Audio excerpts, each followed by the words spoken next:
Estamos estudiando el libro de Hechos y hoy iniciamos entonces Hechos capítulo 1 y vamos a cubrir de Hechos 1 al 7, el cual he titulado La cabeza de la iglesia.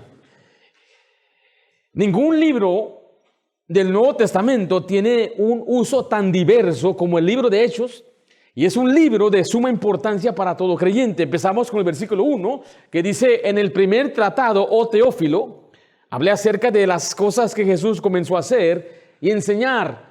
Ahora, el escritor de este libro, como habíamos dicho en la introducción, es Lucas, el médico amado, el compañero de Pablo.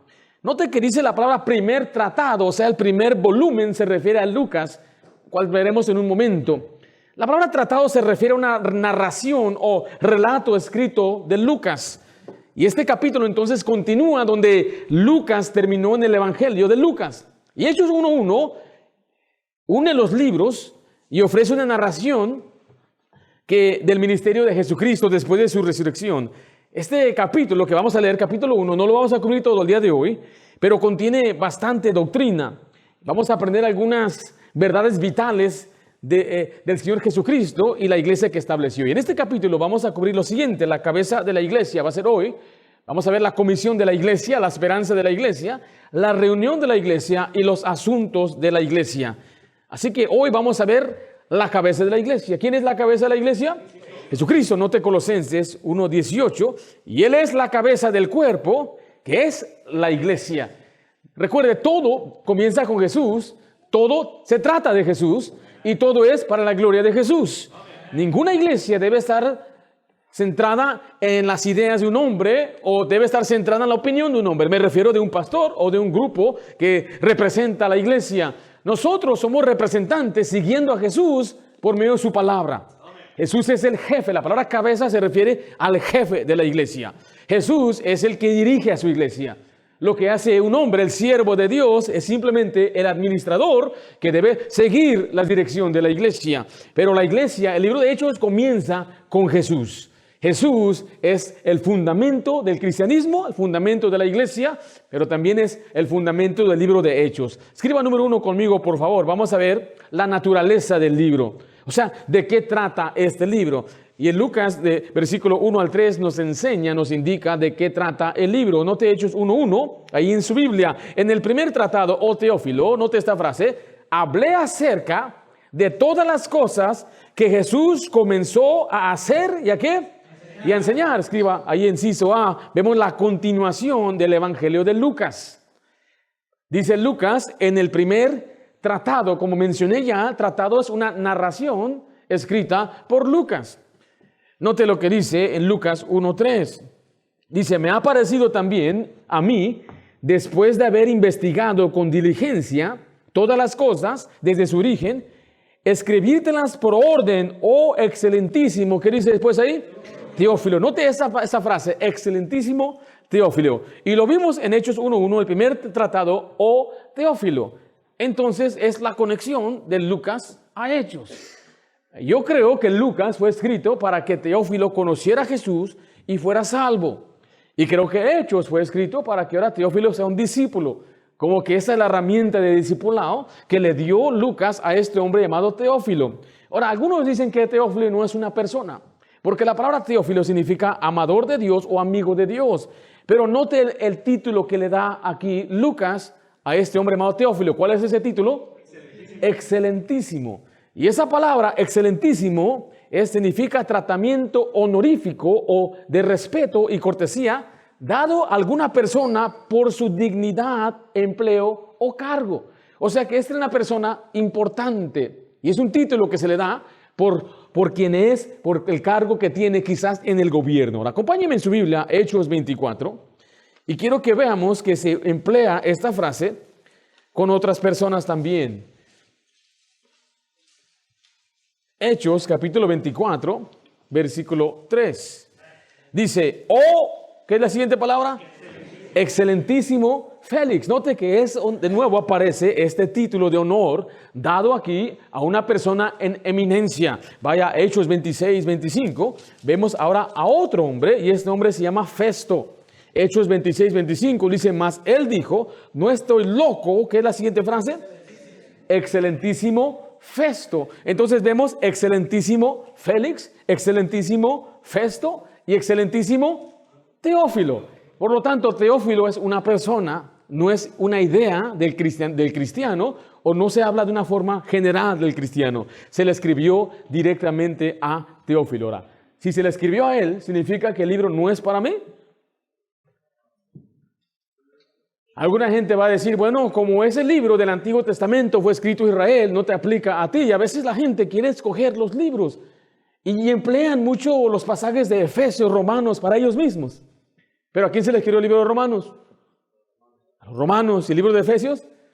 Los Efesios. Claro, cada libro fue escrito a una audiencia. Quizás Mateo fue escrito a los judíos. Quizás Lucas fue escrito a los griegos. Quizás Marcos fue escrito a los romanos. Y quizás Juan sí fue escrito a todo el mundo. Pero mire, el hecho de que fue escrito a una persona no nos excluye a nosotros, sino que ahí también nosotros tenemos muchos principios que aprender. A veces asusto a la gente, le digo, ¿sabía usted que no todo en la Biblia fue escrita para usted? Y me dicen, ¿cómo que no todo es para mí? Si usted es hombre, usted no califica cuando le enseñan a las damas. ¿Sí me explico? Mujeres, obedecer a vuestros maridos. Eso no es para usted. Pero todos nosotros tenemos que aprender los principios de la Biblia, aunque no sea directamente para mí, pero el libro de Hechos es para todos nosotros. Aquí vamos a motivarnos, a animarnos, una tremenda iglesia avivada que llevó el evangelio hasta lo último de la tierra. Note entonces que no sabemos quién era con seguridad Teófilo, simplemente que era un creyente, podemos asumirlo. El libro de Juan fue escrito para que creamos que Jesús es el Hijo de Dios. Yo creo que este libro fue escrito para discipular a Teófilo. El inciso B, escriba ahí por favor. Vemos el ministerio de Cristo después de su resurrección. Aunque Jesús se fue o se va, Él estuvo aquí en la tierra antes de irse a la presencia del Padre por 40 días. Dice Hechos 1, versículo 2, hasta el día en que fue recibido arriba, después de haber dado mandamientos por el Espíritu Santo a los apóstoles que había escogido, a quienes también, después de haber padecido, se presentó vivo con muchas pruebas indubitables, apareciéndoles durante ¿cuántos días? 40 días y hablándoles del reino de Dios. En esos dos versículos hay mucho que aprender, hay bastante enseñanza y doctrina, lo cual a veces cuando leemos Hechos simplemente pasamos. Dice que Jesús les estaba hablando acerca del reino de Dios. ¿Qué es el reino de Dios? ¿Dónde está el reino de Dios? Dice la Biblia que se presentó con pruebas indubitables. ¿Qué significa esa frase? Hasta el día que fue recibido, dice la Biblia. O sea que Jesús, aunque Él se fue, no ha cesado de trabajar y obrar aquí en la tierra. Él envió al Espíritu Santo para obrar en su lugar. Imagínense, nada más imagínense esto. Si usted tuviera acceso a Jesús y hablarle directamente, ¿lo haría? Pero lo tiene. No tenemos acceso a hablar con el presidente de Estados Unidos, no tenemos acceso a hablar quizás a los presidentes de empresas, compañías, pero tenemos acceso al trono de la gracia. Y es a través del Espíritu Santo. Y es asombroso cómo cristianos que son salvos, han recibido a Cristo, les hace falta esa fe de decir y creer, yo tengo acceso al Padre. Dice la Biblia, nos dan entrada y acceso. Esas son las palabras que usa, acceso y entrada. Podemos ir al Padre, podemos hablar con Él. Y el Espíritu Santo está en el lugar de Jesús, es el consolador, el que viene a nuestro lado para fortalecernos, para ayudarnos, para enseñarnos, para guiarnos. Pero muchos a veces cristianos ignoramos el hecho de que Cristo aún está trabajando en la tierra a través de su Espíritu Santo. Y ese es un registro de todas las cosas que Jesús comenzó a hacer y enseñar. Jesús nos enseña a la acción, a hacer. El cristianismo no es algo pasivo. Muchos han creído y pensado que el cristianismo es parte de mi vida, pero no, el cristianismo es el centro de mi vida. Todo lo que yo hago debe ser con el propósito de glorificar a Dios. O sea, muchos no comprenden eso y quiero en esta noche animarle a que usted se dé cuenta, no se quede atrás. Usted se va a perder de muchas bendiciones, especialmente cuando usted ya muera y vaya a la presencia de Dios. Lo único que va a aportar es lo que usted hizo para Dios mientras estaba aquí en la tierra. Y hay algunos que no entienden eso. Y voy a darle un ejemplo. Pueden venir ustedes, los hermano Paul y el hermano Josué. Tenemos aquí al hermano Josué, él está avivado. El hermano Paul, él anda ahí nada más de vez en cuando. Entonces vamos a poner aquí al hombre que está avivado. Y usted, y como yo trabajo con él sí, también él, pero a él no lo conozco como él. Y vamos a suponer que él se complace en ser un buen hombre durante la semana. No dice malas palabras, no anda haciendo cosas que no anda en vicios. Viene nada más el domingo y se va. Hay muchos así, ¿verdad? Son cristianos religiosos, se cambiaron nada más de religión, pero es lo mismo, no hacen nada. Se quedan con sus brazos, mira, cruzados, ve, exactamente así. Así está. Pero este varón, su vida diaria es Jesús, su vida diaria es Cristo. Se envuelve en todo lo que hay en la iglesia. Hay evangelismo el martes, ahí está. Los miércoles, aquí está. Hay algo de construcción, viene y se mete aquí de chismoso y viene, yo hago algo, lo que sea. Hay ganar almas el sábado y ahí está. En la tarde está pensando, mañana es domingo, voy a orar por la iglesia, voy a llamar, voy a invitar. El domingo aquí está todo el día. Su vida es el servicio a Dios. Y él nada más viene y se sienta. Siéntate, hermano. Oh, pero es buen ciudadano. No se pelea con nadie. No le roba a nadie. Es honesto. Y por eso muchos se engañan en su mente que son buenos cristianos. Pero si no están activos de esta manera, están siendo inefectivos. No están cumpliendo con su vida que Dios ha diseñado para nosotros. Y la cosa es que él, aunque él no trabaja ni sea ministro, yo haría lo mismo. Yo no tengo que ser pastor para estar activo. Muchos creen que es el trabajo de los pastores. No, es el trabajo de cada cristiano. Amén. Todos nosotros estamos empujando y hacia allá. Y Señor, úsanos. Tu Espíritu Santo nos lo diste para andar haciendo y accionando. Jesús nos da el ejemplo de hacer. Y todos sus discípulos, al punto que ellos creían, y vamos a ver un poco de ello, pensaban que el reino de Dios ya iba a venir sobre la tierra. Y se entregaron de tal manera que vendieron sus propiedades. Si usted supiera con una seguridad que en un mes viene Cristo, ¿qué haría? Haría lo que los discípulos quizás hicieron. Ellos vendieron todo. Había un hombre aquí llamado Harold Camping que él dijo que Cristo iba a venir el 12 de mayo del 2005, me parece que era.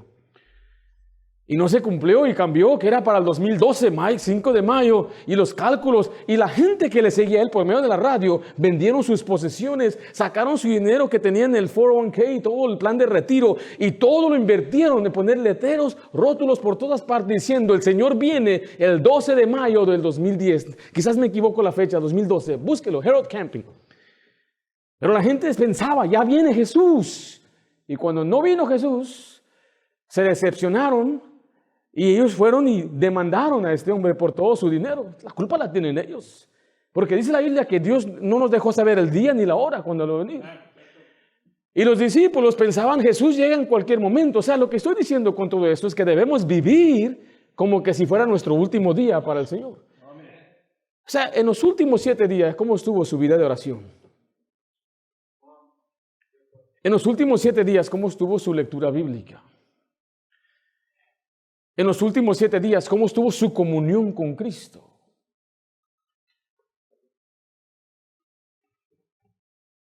Yo creo que la iglesia bíblica debe ser una activa, no de domingo a domingo, sino de cada día. De cada día. Cada día. Tomen asiento, varones.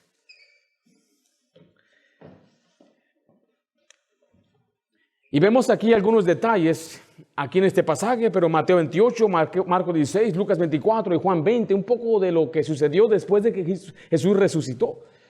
Y junto con Hechos 1 nos muestra este periodo del tiempo y nos dice la Biblia que fueron 40 días. Ahora, no hay muchos numerología, no podemos buscar numerología en todo, pero a veces hay un número que se repite varias veces. Jesús decía 70 veces 7. El número 7 se ha dicho que es el número de completación o completo, infinito.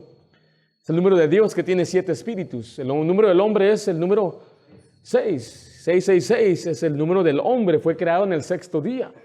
No es el número del diablo ni de la bestia, es el número del hombre. Pero aquí vemos 40. ¿Qué recuerdan la Biblia de 40? ¿Perdón? 40 días que ayunó Jesús. ¿Qué más? 40 días que Moisés estuvo en el monte.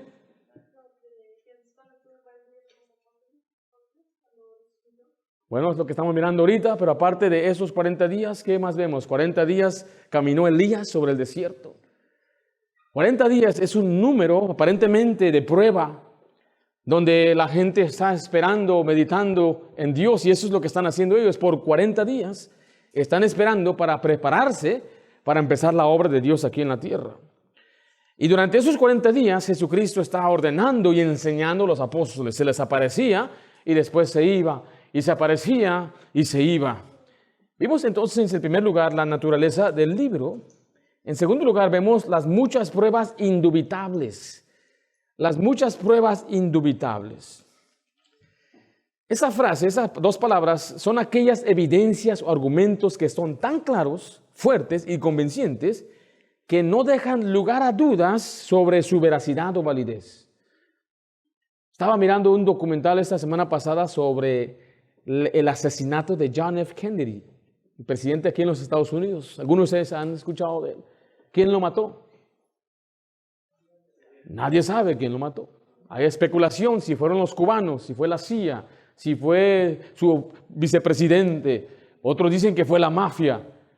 Si usted sabe un poco de la historia de él, le echaron la culpa a un muchacho que se había ido a Rusia y había renunciado a su ciudadanía americana. Y él era un muchacho que estaba en el ejército, pero no tenía la habilidad de tirar 3 tiros de larga distancia con un auto que se estaba moviendo a esa velocidad. O sea, era imposible que una bala le pegó a 8 partes del cuerpo de Kennedy y del gobernador que estaba enfrente de Kennedy. Es algo exagerado, una tremenda, algo que se cubrió, una conspiración tremenda. Y después a este hombre lo llevan a corte, y cuando va a corte, un mafioso dueño de un club va y lo mata. Y dicen, ¿por qué lo mataste? Es que yo amaba a mi presidente. Es pura mentiras. Y era un mafioso. Y después ese hombre se suicida en la cárcel. Y ahí termina todo. Y todos callados. Nadie decía nada. Y las historias cambiaban. Y las opiniones cambiaban. Y una de las evidencias más fuertes es que hubo un grupo de 500 hombres que por 40 años estaban de acuerdo 100% que vieron a Jesús. No hubo nadie que dijo es mentira, no es verdad. O sea, la veracidad que vamos a ver enseguida viene de testigos oculares. Y usted dice, cualquiera se puede inventar. No, siempre cuando alguien inventa algo, siempre sale alguien diciendo la verdad. Y por 40 años este hombre no solamente contaron la misma historia, decían, afirmaban creer lo mismo, murieron por esto. Nadie muere, nadie ha muerto por otra religión. Solamente los cristianos han muerto por lo que creen. Usted cuando vea la historia, usted nunca va a encontrar a un sectario morir por su causa. Nunca va a encontrar a un pagano morir por su causa. Pero los cristianos con mucho gusto pagaban el precio. Esta palabra prueba es una demostración de la verdad o existencia de una cosa. Indubitable significa indudable, que no merece duda y que no puede dudarse. Escriban el inciso A, por favor. Vemos la credibilidad del cristianismo.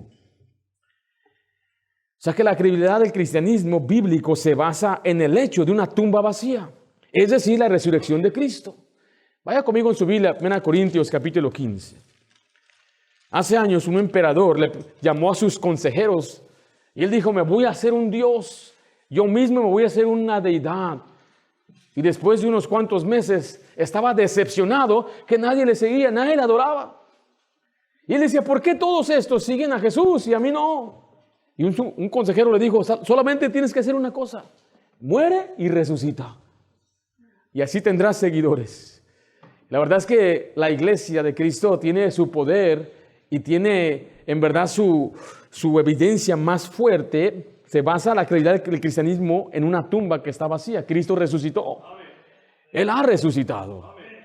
En 1 Corintios 15:12 dice, pero si se predica de Cristo que resucitó de los muertos, ¿cómo dicen algunos entre vosotros que no hay resurrección de muertos? Porque si no hay resurrección de muertos, tampoco Cristo resucitó. Y si Cristo no resucitó, nota esta frase, vana es entonces nuestra predicación, vana es también vuestra fe. Y somos hallados falsos testigos de Dios, porque hemos testificado de Dios que Él resucitó a Cristo, al cual no resucitó, si en verdad los muertos no resucitan. Porque si los muertos no resucitan, tampoco Cristo resucitó. Y si Cristo no resucitó, vuestra fe es vana y aún estáis en vuestros pecados. Se está diciendo Pablo, si es verdad o si Jesús no resucitó, primeramente somos falsos testigos. ¿Qué es un testigo? Una persona que fue un testigo ocular, vio. ¿Usted ha escuchado a veces llaman testigos de Jehová? ¿Se ha visto eso? Toman ese pasaje de Isaías, dice, vosotros sois mis testigos, dice Jehová. Testigos de lo que Él hizo por ellos, hablando en Isaías, en el libro de Isaías. Pero ahora vemos que hay que ser testigos de la resurrección de Cristo. Y los testigos de Jehová, ellos niegan que Cristo resucitó corporalmente. Eso es asombroso. Se llaman testigos de Jehová, pero niegan a los testigos de Jesús. Dicen que quien resucitó fue un espíritu y no fue un cuerpo de Jesús. Dice la Biblia, si Cristo no resucitó, si Él no se levantó, vana es nuestra predicación, vana es nuestra fe. Significa que aún estamos en nuestros pecados y cuando muramos iremos al infierno, la condenación. Pero Cristo resucitó. Dice la Biblia que Cristo resucitó para nuestra justificación. Resucitó para salvarnos. Si Jesús no hubiera resucitado, no hay salvación. No hay forma de poder nosotros alcanzar la vida eterna, porque Jesús cuando resucitó venció la muerte y ahora tiene el poder de vivificarnos y darnos una promesa llamada la vida eterna. Entonces, el cristianismo bíblico se basa en el hecho de una tumba vacía, que Cristo resucitó corporalmente, con un cuerpo de carne y de hueso. Un cuerpo que palpa, puede tocar, un cuerpo que es físico, y lo podemos ver, y un día tendremos un cuerpo como el de Él, no es solamente un espíritu. Inciso B, escribe ahí, la mayor demostración de poder. La resurrección de Cristo es la mayor demostración de poder. Note lo que dice en Romanos 1:4, que fue declarado Hijo de Dios con poder, según el Espíritu de Santidad, note, por la resurrección de entre los muertos. Y es por este mismo poder que un pecador perdido nace de nuevo. Y un creyente ahora tiene la capacidad de vivir victoriosamente. La Biblia nos enseña del poder del Evangelio. Porque no me avergüenzo del Evangelio, que es poder de Dios. Entonces, en la resurrección, o sea, nosotros los cristianos ignoramos mucho el poder de la resurrección. Y quizás es la culpa de nosotros los pastores, pero yo creo que lo he enseñado diciendo que la resurrección tiene poder para salvar y la resurrección tiene poder para ayudarle a vivir en Cristo. Pablo dijo que él quiere ese poder, el poder de la resurrección. ¿Qué es eso para usted y para mí? Hay muchas maneras en que se explica en la Biblia. En Colosenses dice, pone la mira en las cosas de arriba, si es que habéis resucitado con Cristo. Cuando nosotros creímos, nosotros de una manera espiritual fuimos muertos con Cristo, fuimos sepultados con Cristo y resucitamos con Cristo. Y ahora estamos sentados en lugares celestiales con Cristo. Y esto no solamente es una promesa de salvación, es una promesa de vivir una vida victoriosa en la tierra. No hay ni una persona que pueda engañar a Dios diciendo, es que mi fondo es muy diferente, es que mi situación es difícil, es que usted no conoce lo que yo tuve que hacer, es que no sabe que yo fui enviciado y crecí en este ambiente. El Señor dice, yo te di el poder de la resurrección, no solamente para salvarte, pero para vivir victoriosamente. O sea, que quitemos estas excusas de que no puedo y es muy difícil. Y algunos dicen, sí, yo creo eso, pero es que me hace falta un poco más de disciplina. Le digo, eso es peor. Cuando alguien dice, se me olvidó leer la Biblia, eso es peor. Porque usted tiene el conocimiento, usted simplemente es negligente. Y tenemos que aprender nosotros a echar mano de la vida eterna. Del poder de la resurrección tenemos un cuerpo, un espíritu vivificado para vencer la carne, andar en el espíritu y no satisfacer los deseos de la carne. Cualquier persona que haya recibido a Cristo ha recibido el Espíritu Santo sin medida para vivir una vida victoriosa. Sin la resurrección de Jesucristo, su cruz hubiera sido una derrota entonces, porque hubiera quedado muerto ahí. Pero Jesús resucitó. Y es el hecho más grande y mejor autenticado de la historia. Más de 100 veces la palabra de Dios habla directamente de la resurrección de Cristo. Y aquí está, entonces, el poder está en la palabra de Dios. Yo animaría a cualquier persona que ha pasado ya días sin leer su Biblia, que usted se esfuerce a leerla, pero no me nace, lea la Biblia. Puede decir, pues, si no puede leer por sus ojos, escuche la Biblia. Escúchela, óigala. Algunos de nosotros nos distraemos mucho cuando escuchamos, entonces tenemos que leer. Yo puedo escuchar la Biblia, pero me distraigo. Y entonces yo no puede ser mi forma, pero si es la suya, adelante. Si usted la puede leer, léala. Si la leen juntos, qué bendición.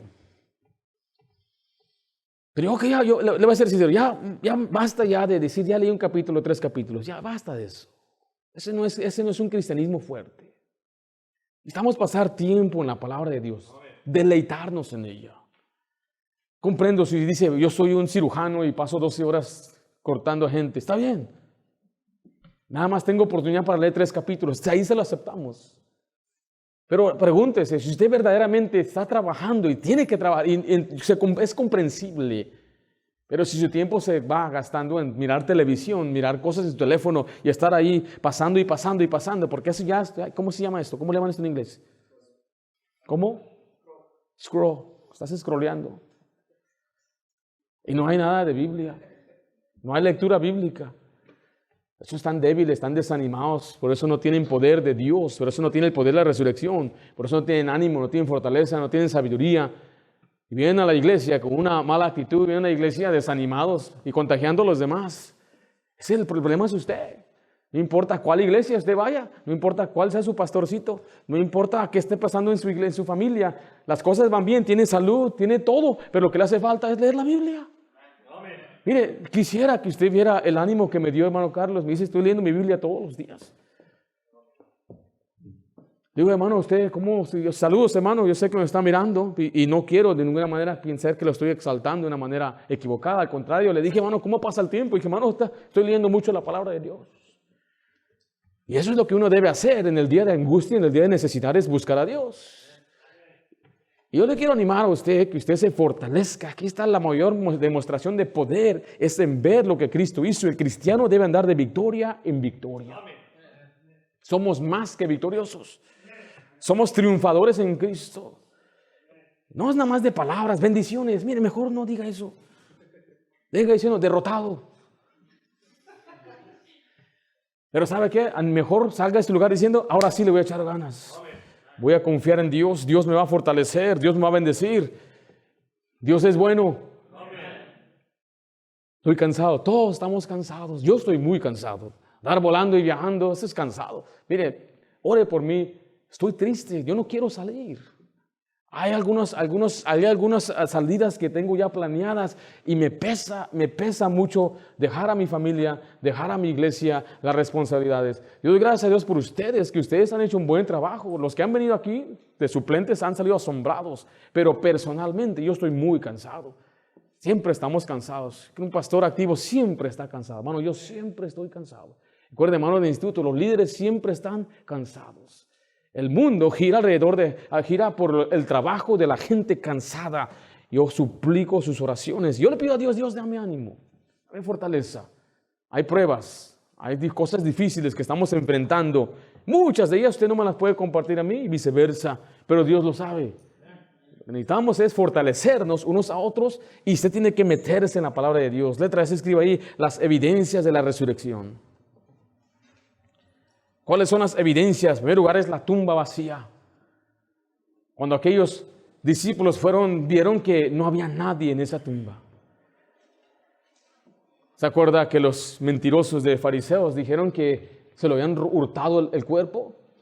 Y les pagaron mucho dinero a los soldados romanos, mucho dinero, que hasta el día de hoy esa es la mentira que se dice. Pero era imposible que ellos robaran el cuerpo. Esos soldados eran entrenados para cualquier cosa, no eran gente con palos, era un ejército.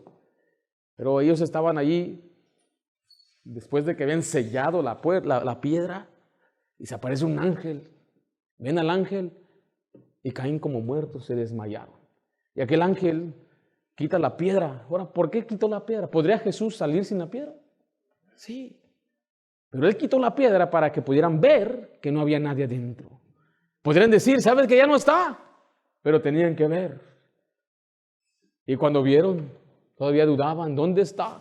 Decía María Magdalena, Señor, llévame a donde está el cuerpo, porque no sabía que Jesús había resucitado. ¿Cuáles son las evidencias? La tumba vacía.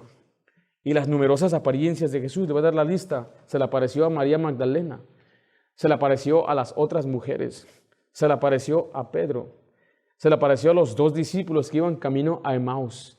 Después se le apareció a los 10 apóstoles, no estaba Tomás. Después se le apareció a los 11 apóstoles con Tomás. Después se le apareció a 500 hermanos a la misma vez. Según Gálatas dice que se le apareció a Jacobo, el hermano de Jesús, y también se le apareció finalmente a Saulo, camino a Damasco.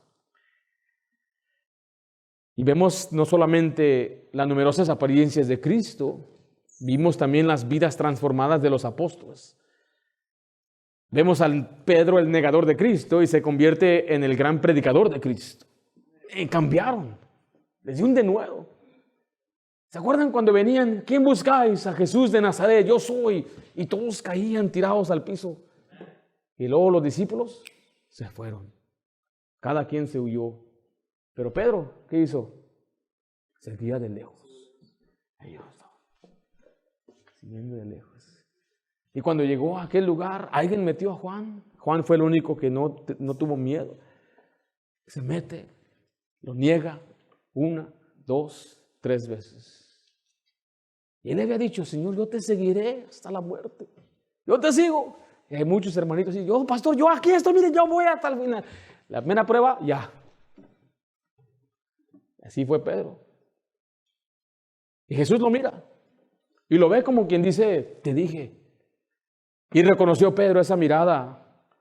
Y empieza a llorar amargamente. Pero para nosotros, unos cuantos capítulos después, fueron 40 días. Vio a Jesús resucitar. Y ahí se levanta Pedro ahora en medio de la congregación y es el líder valiente. Y se presenta delante de aquellos hombres, los que se habían reunido el día de Pentecostés, predica con un tremendo denuedo, se para delante de aquellos hombres, dice con denuedo, con valor, listo, preparado para morir por Cristo. ¿Qué pasó? El poder de la resurrección. Él vio a Jesús y eso lo transformó. Vemos la predicación de los apóstoles a través de todas las escrituras.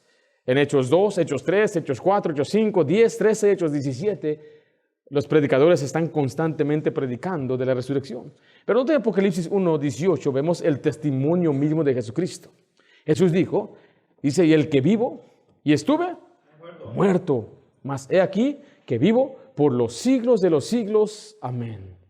Él mismo dijo que estaba muerto, pero ahora está vivo. Jesús mismo lo dijo. Así que vimos en primer lugar la naturaleza del libro, vimos las muchas pruebas indubitables. Número 3, vamos a ver los 2 reinos.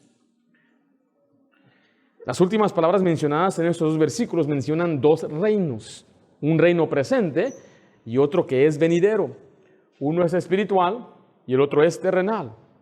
Es importante que distingamos esos 2 reinos mencionados por nuestro Señor. Note lo que dice Hechos 1:3. Estamos ahí. A quienes también después de haber padecido se presentó vivo con muchas pruebas indubitables, apareciéndoles durante 40 días, hablándoles acerca de ¿qué? El reino de Dios. Pero vea lo que dicen los discípulos en el versículo 6. Entonces los que se habían reunido le preguntaron diciendo, Señor, ¿restaurarás qué cosa? El reino de Israel.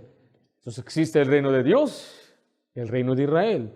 Ahora, el reino de Israel es el reino milenario de 1000 años, porque es lo que estaban esperando, que el Mesías fuera el rey sobre la tierra. Vamos a aprender un poco de ello. Letra A, escribo ahí el reino de Dios.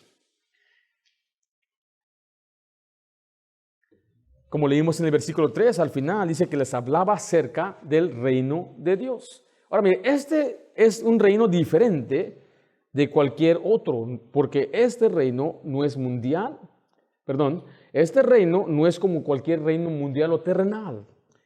Vaya conmigo en su Biblia, Juan 18:36.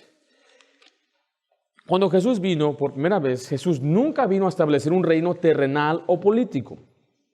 Jesús vino a morir por los pecados de la humanidad. Juan 8:36 dice la Biblia, respondió Jesús, mi reino, ¿qué dice ahí? No es de este mundo. Si mi reino fuera de este mundo, mis siervos pelearían para que yo no fuera entregado a los judíos, pero, ¿qué dice otra vez? Mi reino no es de aquí. Este es un reino intangible, o sea, tiene dimensiones espirituales. Voy a leerle yo los siguientes pasajes, usted nada más siga con su vista.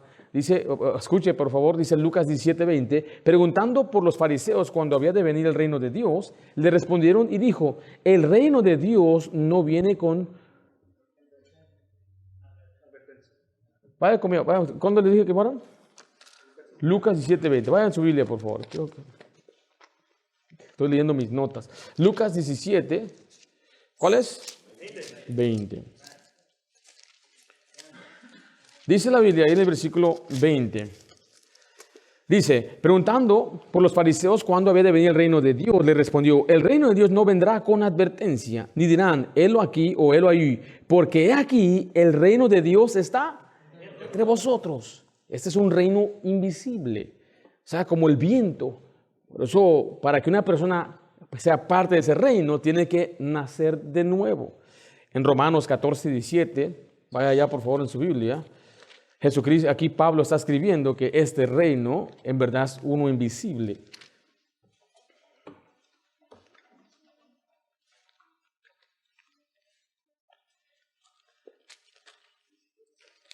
Dice la Biblia en el versículo 17, de esta manera.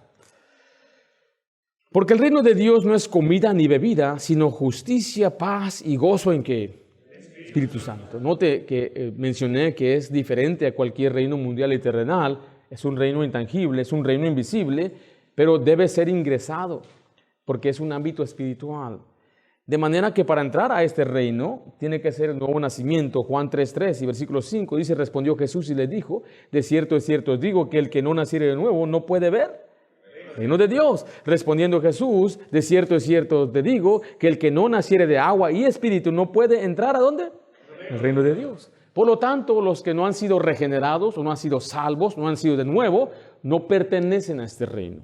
Y hay pasajes como Mateo 5:20 que nos habla de aquellos que, los fariseos que no van a entrar al reino de Dios por su maldad y su pecado. Aquellos que decían, Señor, Señor, que van a querer entrar al reino de Dios, no van a poder. Y nos da una lista de bastante escritura que no voy a cubrir aquí, pero el requerimiento es que debe ser recibido. En Marcos 10:15 dice, de cierto os digo, el que no reciba el reino de Dios como un niño, no entrará en él. Esto indica que el reino de Dios es voluntario y no se aplica a coerción. Nadie puede ser forzado, tiene que recibirlo. Y el reino de Dios está cerca. En Mateo 3:2 dice, arrepentíos porque el reino de los cielos se ha acercado. ¿Qué significa que está cerca? Significa que no requiere un largo viaje para alcanzarlo. No tiene que hacer algo usted para alcanzarlo. Hay religiones que les piden que vayan hasta una ciudad. Por ejemplo, los islámicos. Estaba yo hablando con un islámico y estábamos interactuando y le dije, ¿qué tienes que hacer tú según tu religión para ir al cielo? Tengo que cumplir los 5 pilares del Islam. El primero es que tengo que reconocer que Alá es Dios y que Mahoma es su profeta. Y entre otros requerimientos estaba el requerimiento de ir a Meca, hacer un viaje a la tierra santa de ellos, que está en el Medio Oriente. O sea, tienes que hacer ese viaje en algún tiempo en tu vida. Para nosotros no sería algo difícil. Si Dios requiere que yo vaya al Medio Oriente, me cuesta $1,500, lo podemos lograr. Una tarjeta de crédito pago yo, rápido llego allá, ¿o no? Pero ahora imagínense gente que no tiene esa facilidad. Le dije, ¿qué tal la gente que es pobre y no puede? Dijo, es que Dios entiende. Entonces, ¿es pilar o no es pilar? Pero para nosotros el reino de Dios no es algo que requiere que vayamos a un lugar. El reino de Dios está cerca y en tu boca. Y uno tiene que hacer es solamente creer y confesar con su boca. Y esto incluye a todos los santos. La gente pregunta que si los santos del Antiguo Testamento van a estar ahí. Bueno, mire lo que dice Lucas 13. Versículo 28. Estamos ahí. Ahí será el llanto y el crujir de dientes cuando veáis a Abraham, a Isaac, a Jacob y a todos los profetas. ¿En dónde? En el reino de Dios. Y vosotros estéis excluidos. Porque vendrán del oriente y del occidente, del norte y del sur, y se sentarán a la mesa. ¿Dónde? En el reino de Dios. Entonces el reino de Dios incluye a los del Antiguo Testamento. A veces la gente pregunta y piensa si solamente los de la iglesia, los que hemos sido salvos durante el tiempo que Cristo estableció su iglesia, vamos a ser parte del reino. Aparentemente también es ¿quién? patriarcas y los profetas del Antiguo Testamento y todos los creyentes del Antiguo Testamento. En realidad, presenta aquí lo que es llamada la familia de Dios, la familia de la fe, según Efesios 3:15, que dice: de quien toma nombre toda familia en los cielos y en la tierra. Somos una misma familia. Ahora, no malentienda esto. No creemos en la iglesia universal, nosotros no creemos en eso. Creemos que cada iglesia es un cuerpo de Cristo, porque el cuerpo habla de membresía, miembros que debemos reunirnos, asamblarnos, congregarnos. Dicen algunos es que todos somos del reino de Dios. Del reino de Dios sí, de la familia de la fe sí, pero de iglesia, la iglesia es local, visible. La iglesia es algo que tenemos que vernos y poder platicar y hablar entre nosotros, edificarnos unos a otros. Por otro lado, es una bendición ser parte del reino de Dios, donde hay todo tipo de personas que han creído en Cristo.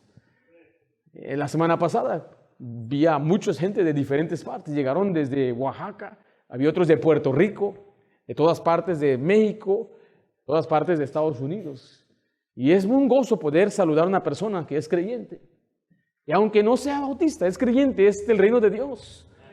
Es cualquier persona que haya invocado el nombre de Cristo, es hermano en Cristo. Y somos de la familia de la fe. ¡Qué bendición! ¿Están conmigo o no están conmigo? ¿Usted es de la familia de la fe? Un campamento fue tremendo ver de puros varones y había de todo tipo. Hasta estaban algunos africanos. De África venían misioneros y me dijo: I love you, brother. Te amo, hermano, y me abrazó. Tremendo. Tenía un amigo muy cercano de India, de la India, y él me quería agarrar. Y dijo: no me agarres. Es que la India sí somos. Y bueno, no estamos en la India, hermano.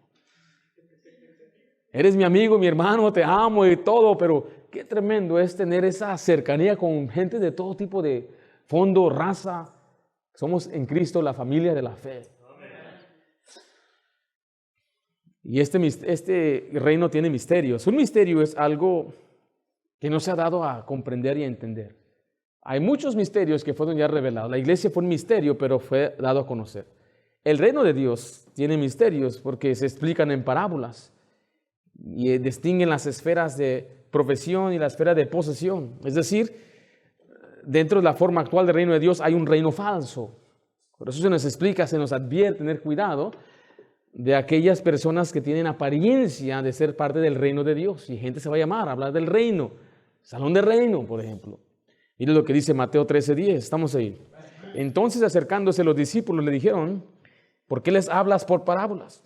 Él respondiendo les dijo: porque a vosotros os es dado saber los misterios del reino de los cielos, mas a ellos no les es dado. Recuerde, las parábolas en la Biblia fueron para confundir a los que no son creyentes. Cuando una persona o gente basa su doctrina en parábolas, significa que no saben lo que están diciendo. Hay parábolas en la Biblia que son difíciles. Voy a ser sincero, hay parábolas que yo no puedo comprender. Hay una parábola del mal siervo que su patrón le va a llamar a cuentas y él va y arregla cuentas con todos. Dijo: qué tremendo siervo, está haciendo él aquí amistades.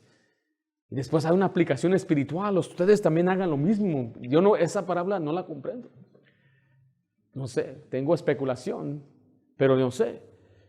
La parábola que se confunde más son las 10 vírgenes.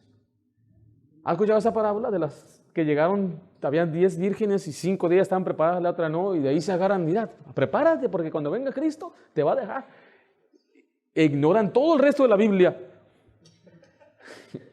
Porque eso no es lo que está enseñando esa parábola. Y otros van a enseñar que no, que es que tienes que darte cuenta que perseverar, tienes que ser lleno del Espíritu, pero recuerde, las parábolas fueron hechas para confundir. Letra B, escribo ahí: el reino milenario. Esos son 1000 años después de que el Señor derrame todo su juicio sobre la tierra. El diablo va a ser atado por 1000 años. Imagínense un mundo sin diablo por 1000 años.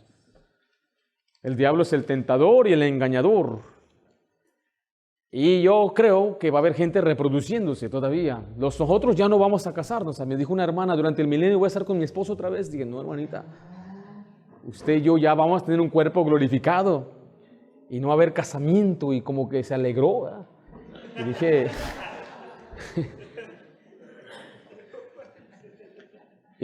Pero no a este tiempo, lo que vamos a estar haciendo nosotros es reinando con Cristo. En Hechos 1:6 dice la Biblia, entonces los que se habían reunido le preguntaron diciendo, Señor, ¿restaurarás el reino de Israel en este tiempo?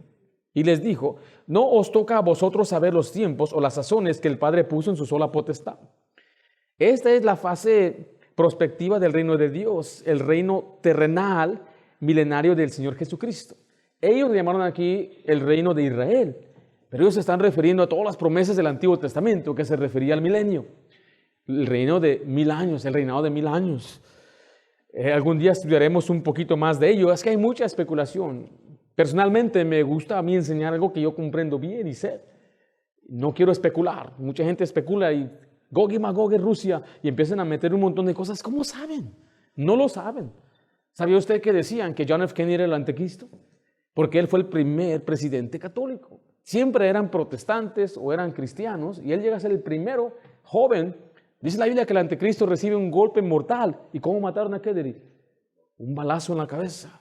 Y dicen que había mucha gente esperando que se levantara, porque dice en la Biblia que se va a levantar. Y usted y yo podemos especular y decir, esto es aquello, cualquiera de nuestros tiempos. Y ahorita, ¿qué está pasando con China? Mira, aquí están los chinos, mira, aquí está, mira, el arroz.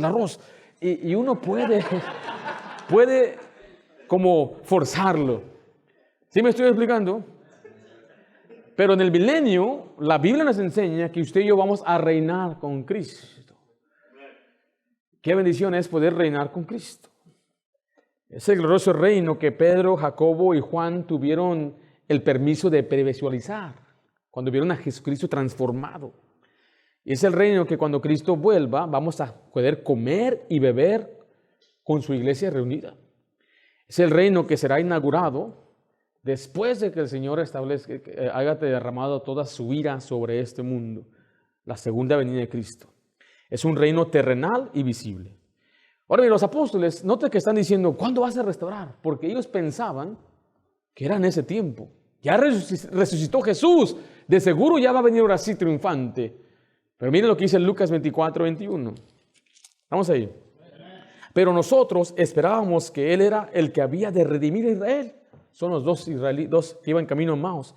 Y ahora, además de todo esto, hoy es el tercer día que esto ha acontecido. Eso estaban desanimados porque tenían la esperanza de que Él iba a librar a Israel de la opresión de los romanos. Uno de los seguidores de Jesús se llamaba el Celote. ¿Se acuerdan de él?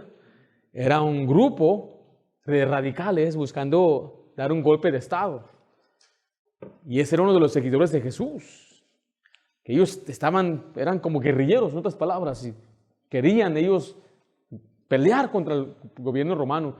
Si usted ha escuchado un poco de la historia de los macabeos, ellos pelearon contra los sirios, defendieron, y por tiempo ellos pensaron que era por medio de la espada que iban a poder ellos restaurar el reino de Dios. Pero no fue así. Cuando llegaron los romanos, los mataron, destruyeron todo. Y ahora, después de que Jesucristo resucita, unos cuantos años después, los romanos destruyen el templo. Dijo Jesús, no quedará piedra sobre piedra. Ese muro que está allá en Israel no es el templo. Es una guarnición de los romanos que quedó. Jesús dijo, no quedará piedra sobre piedra. Ya no se necesita un templo. Nosotros somos el templo del Espíritu Santo. Y esto que estoy diciendo, me acusan de ser antisemita. Yo no estoy en contra de Israel. Yo quiero que ellos sean salvos. Igual que Pablo. Él decía, mi oración por Israel es que sea salvo. Cualquier persona que no tenga a Cristo se va al infierno. Entonces, lo que estoy tratando de decir es que ellos no entendían esto. Ellos creían que Jesús iba a restablecer un reino en ese tiempo. Mire Lucas 19:11. Oyendo ellos estas palabras, prosiguió Jesús y dijo una parábola, por cuanto estaba cerca de Jerusalén. Y ellos pensaban que el reino de Dios se manifestaría inmediatamente. Pero ¿cuánto tiempo ha pasado desde que Cristo resucitó? 2000 años. Ese es un reino terrenal, visible y universal de Cristo. De su reino, las Escrituras están muy claras. El tiempo de su establecimiento está en la sola potestad del Padre. Y escuche, aquí reinaremos con Cristo. Vengan ustedes otra vez, los dos, aquí, vengan aquí. Tengo aquí a este varón que sirvió a Dios con gozo, alegría. Él dio todo al Señor. Y él murió en la cruz al lado de Jesús. ¿Qué hizo por Jesús? No pudo hacer nada, pero fue al cielo. Le dijo, hoy estarás conmigo en el paraíso. Entonces él fue salvo, fue redimido. Dios le perdonó sus pecados. Qué bendición, estás en el cielo. Pero ahora es tiempo de estar en el milenio. Y hay muchos pasajes que hablan del tribunal de Cristo, de las recompensas de Cristo, el galardón de Cristo, habla de la mesa, de la comida con Cristo, la cena. Usted ha ido a una fiesta o una reunión y ¿a dónde mandamos a los niños? Otra mesa, ¿verdad? Les ponemos otra mesilla, no nos molesten. ¿Y los convidados especiales dónde se sientan? Usted va a la casa de un varón que usted respeta o lo admira, lo quiere, su amigo, donde dice, siéntate aquí, siéntate a mi lado, ¿correcto? Bueno, eso es todas esas son las enseñanzas que Dios nos da. Eso es lo maravilloso de Dios, que Dios no solamente nos ha salvado, nos da, por usar la palabra, incentivo. Yo trabajé vendiendo y nos pagaban por hora, pero cuanto más vendía me daban también un porcentaje. Y te motivabas más por los $50 que te prometían. Vendías millones de dólares de producto, pero nada más te dan 50. Esos 50, qué bendición. Y Dios no solamente nos salvó, nos perdonó la deuda, nos da galardones. Pero Él no tiene, porque no tuvo oportunidad de hacer nada. Cuando venga el milenio, va a decirle aquí a este varón fiel, buen siervo y fiel. Te voy a poner sobre 10 ciudades. Rosarito. Amén. Tijuana. También. Tú naciste en Tijuana, ¿verdad? Sí. San Diego. Aquí no hay fronteras, hermanos. Chulavista. También. Calabazas. Sí, claro. ¿Sí? Sí. ¿Cómo no? Ensenada también tenía por allá. Con todo y las playas, todo. Qué bendición. Y viene este varón, tú vas a barrer. Vas a barrer las ciudades de él. Venga para acá. Y ese va a ser su trabajo. Y si a usted no le gusta la cebolla, va a trabajar en los campos de cebolla, va a ver. Y espero que eso le interese. Ahorita algunos dicen, no me importa, con que esté ahí. He dado un ejemplo una que otra vez aquí, pero algunos dicen, yo con que vaya al cielo estoy satisfecho. Estoy seguro que no va a ser así. Cuando sea aprobada todas nuestras obras, se refiere a todo lo que se hizo en la tierra, todo. Va a haber hojarasca, heno, significa cosas que no sirven. Se va a deshacer. Y usted dispensó este título que saqué. Si usted no lo usó para Dios, se va a deshacer. Y este mismo título, si usted dice, este título me ayudó para hacer algo más para Dios, entonces Dios va a decir, eso es oro. O sea, el problema no es en verdad lo que hacemos, porque a veces creemos, bueno, aquella persona se dedicó a las empresas, yo al ministerio. Es posible que que en el ministerio, por tener los malos motivos y tener soberbia, no recibe nada. Y esta persona que quizás no tenía el privilegio o la oportunidad de pararse detrás de multitudes, pero él fue fiel a Dios, con su familia, en su casa, ganador de almas, fiel a Dios. Nadie lo conoció, nadie en la tierra va a saber quién es él, pero Dios sabe quién es él. Y Dios va a recompensarlo. Y créanme que aquí va a haber mujeres reinando sobre vosotros, hermanos. Aquí ya no va a haber el tiempo de la iglesia donde que se le da responsabilidad al hombre. Aquí va a haber mujeres reinando con Cristo Jesús. Yo imagino va a ser su presidenta, su esposa, mi hermano. Que ella es más fiel a Dios, es más leal, es más humilde. Y no es que sea una competencia, pero a veces caras vemos, corazón no sabemos. Aquí presentamos una cosa. Por eso, mi querida hermana, Dios le animo para que usted sea recompensada por Dios. Aunque digan, bueno, no tengo ciertas responsabilidades dadas nada más a los hombres, aquí ya no va a importar. Y cuando venga el tiempo de la cena, vamos a cenar. Tú siéntate aquí, tú vete a la mesa ya, no se molestes. Entonces, espero que, aunque estamos leyendo sus pasajes, que usted leyó Hechos muchas veces, quizás nunca se le ocurrió analizar esto. Pero ¿cómo va a ser su vida en el reino de Dios, en el milenio? Usted ya es parte del reino de Dios, el invisible, el que tiene dimensiones espiritual. Usted es parte de ello, está en nosotros, pero en el reino terrenal va a reinar con Cristo. Vamos a triunfar, vamos a ser recompensados. Tomen asiento, varones. Y vamos a reinar según nuestras obras. Número 1, vimos la naturaleza del libro. Número 2, las muchas pruebas indubitables. Número 3, los reinos. Y número 4, la promesa del Padre. En Hechos 1 del 4 al 5 vemos esta promesa. Dice, y estando juntos le mandó que no se fuesen de Jerusalén, sino que esperasen la promesa del Padre, la cual les dijo, oísteis de mí, porque Juan ciertamente bautizó con agua, mas vosotros seréis bautizados con el Espíritu Santo dentro de no muchos días. Ahora, el tema del bautismo en el Espíritu Santo será tratado completamente en los estudios bajo el capítulo 2 de Hechos. Entonces no voy a hablar más de ello porque vamos a verlo con más detalle. Sin embargo, como preparación para ello, es oportuno notar esos versículos siguientes concerniente a lo que la Biblia llama aquí la promesa del Padre. Esta promesa fue escrita ahí, dada por Jesús, debe decir dada por Jesús, perdón. Dada por Jesús. Al final del versículo 4 dice, la cual les dijo, oísteis de mí. ¿Sí notaron eso?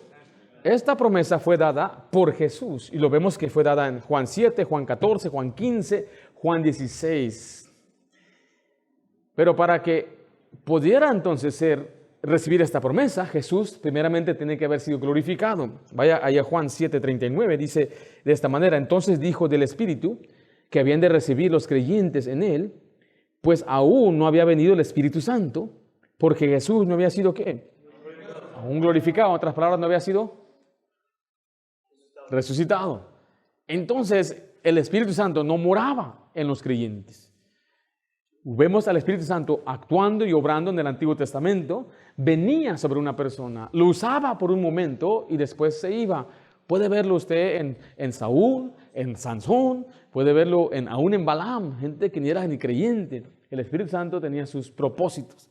Pero ahora, después de que Cristo ha resucitado, el Espíritu Santo viene a morar en el creyente y va a estar en el creyente para siempre. Donde quiera que usted y yo estemos y vamos, el Espíritu Santo está dentro de nosotros. En Juan 20, 21, 22, vemos que cuando ya les dio el Espíritu Santo, estamos ahí. Entonces Jesús les dijo otra vez, paz a vosotros, como me envió el Padre, así también yo os envío.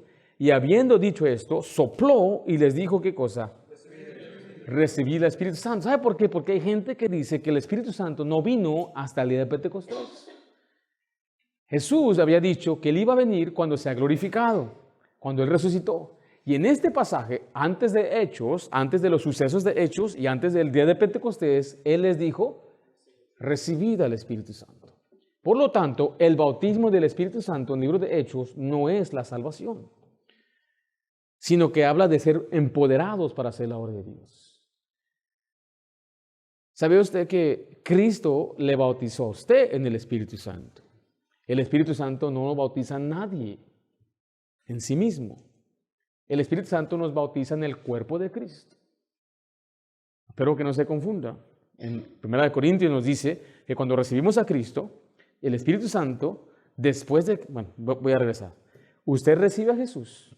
Jesús le bautiza a usted en el Espíritu. Y después el Espíritu le bautiza a usted en el cuerpo de Cristo. ¿Pero cómo? ¿Qué significa eso? Significa que ahora usted es cuerpo de Jesús, es carne y hueso de Cristo. Por eso dice la Biblia que Él no puede negarse a sí mismo. Esta es una garantía de salvación eterna. Porque somos parte de su cuerpo, somos parte de su carne. ¿Sí me estoy explicando? Por lo tanto, le vuelvo a repetir, esta promesa del Padre no es que viene la salvación, sino que viene un poder sobrenatural. Los discípulos ya eran salvos. Los discípulos ya tenían el Espíritu Santo. Pero quiero que vea ahí conmigo en Lucas 24, versículo 49. Aquí se refiere al poder del Espíritu Santo. ¿Estamos ahí?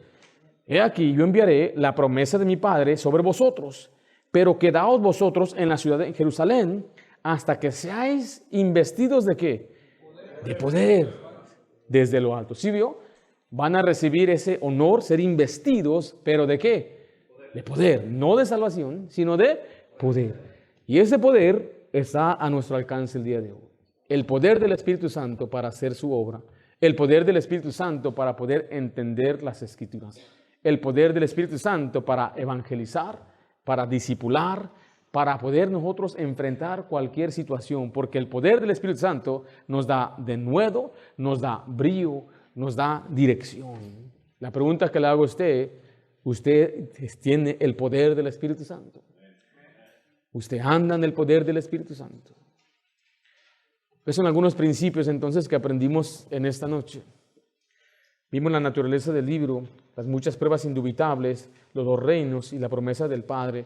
Pero para orar juntos, si quisiera yo que usted medite en algún principio que el Señor habló a su corazón. ¿Cómo está su caminar con Dios? ¿Cómo está su lectura bíblica? ¿Tiene usted en verdad el poder de Dios en su vida? ¿Está batallando con algún vicio, algún pecado, la lujuria, la maldad? ¿Está trabajando arduamente para poder ser recompensado en el reino? Si Dios habló a su corazón, me gustaría hacerle una invitación que usted orara y que usted le pida al Señor que le ayude a usted a poder hacer lo que Él quiere. Terminamos la primera sección, Hechos 1, del 1 al 7, que le titulé La cabeza de la iglesia. Todos orando. Padre Santo, damos gracias por la bendición que nos has dado de reunirnos en esta noche para poder ser retados, Señor, a hacer tu obra. Señor, pido que tú nos ayudes, Señor, a andar en el Espíritu y reconocer que tú eres lo que necesitamos, tú nos ayudas, nos amas, eres un Dios bueno. Pero yo suplico y ruego, Señor, Espíritu Santo, que tú nos ayudes a vivir esta vida en victoria, que reconozcamos que esta vida es pasajera y es temporal y solamente es una oportunidad breve para vivir y hacer tu obra, para ser recompensados en la vida venidera. Gracias por las promesas de la vida eterna. Y yo pido, Señor, que tu Espíritu Santo nos motive, no sea palabra de hombre, no sea, Señor, algo que nosotros simplemente decimos o hablamos, sino que sea tu palabra la que traiga esta convicción fuerte en nosotros. Gracias por las recompensas y el galardón que tú prometes. Pido todo esto en nombre de Cristo Jesús. Amén.